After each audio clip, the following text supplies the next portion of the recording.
کہ میں نے 10 سال حضور کی بارگاہ میں گزارے ہیں، لیکن میں نے حضور کو کیسا پایا؟ سنیے، ما ضرب رسول اللہ صلی اللہ علیہ وسلم ولا امراتم ولا خادمہ، 10 سالوں میں حضور نے کبھی کسی عورت پہ بھی ہاتھ نہیں اٹھایا، کسی بچے پہ بھی ہاتھ نہیں اٹھایا۔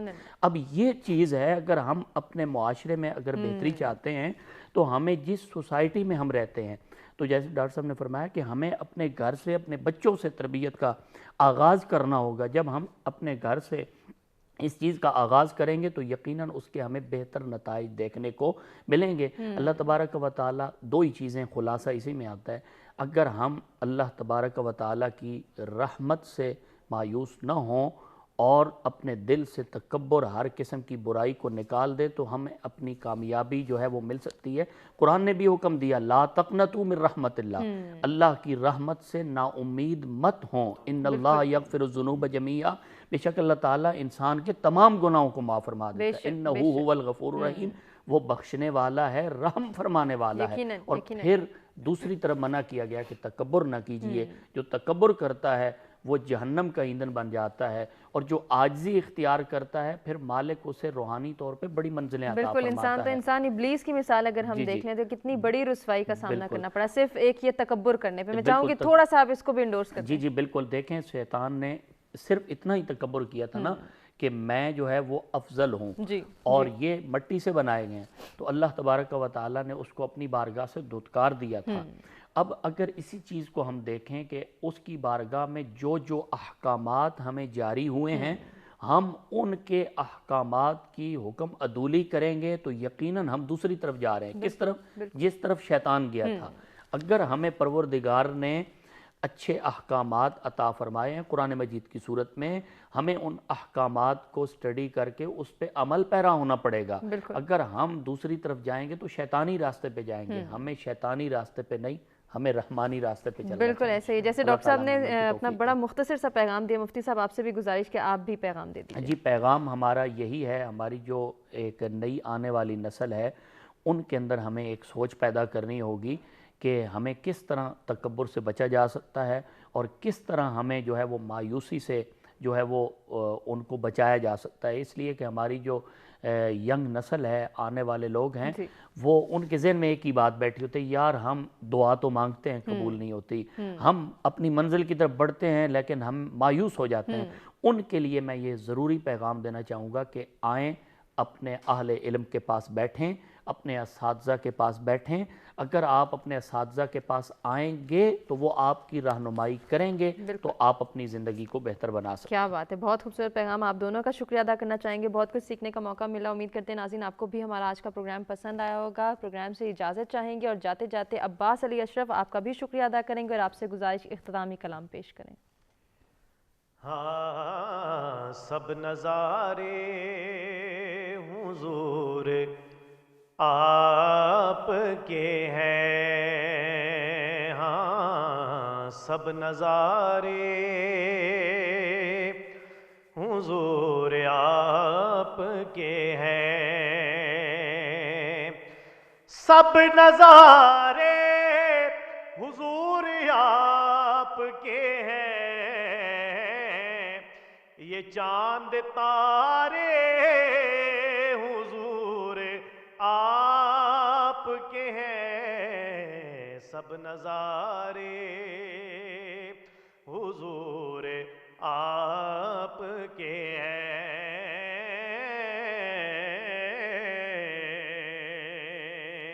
ہم غلاموں کو خوف کیوں ہوگا، ہم غلاموں کو خوف کیوں ہوگا، جب سہارے حضور آپ کے ہیں، سب نظارے حضور آپ کے ہیں۔ فاطمہ و علی حسین و حسن، فاطمہ و علی حسین حسن، فاطمہ و علی حسین و حسن، یہ نور سارے حضور آپ کے ہیں، سب نظارے حضور آپ کے ہیں، اور کمر گھر جس نے سارا وار دیا، کمر گھر جس نے سارا وار دیا، وہ دلارے حضور آپ کے ہیں، سب نظارے حضور آپ کے ہیں، ہاں سب نظارے حضور آپ